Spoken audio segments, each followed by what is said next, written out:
প্রাথমিকভাবে হাঁটুর ব্যথার যে কোনো চিকিৎসা হলো ফিজিওথেরাপি বা ব্যায়াম, কিন্তু একটা নির্দিষ্ট সময়ের পরে যখন ফিজিওথেরাপি বা ব্যায়াম আর কাজ করে না বা হাঁটুর বিকৃতি ঘটে, মানে হাঁটু বেঁকে যায়, মিনিমাম হাঁটাচলা করতে গিয়েও যখন ব্যথা হয়, তখন সেটা আমাদের অস্ত্রোপচারের জায়গায় আসতে হয়।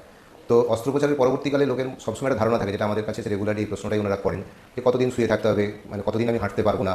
কিন্তু এই ধারণাটা সম্পূর্ণ রকমভাবে ভুল।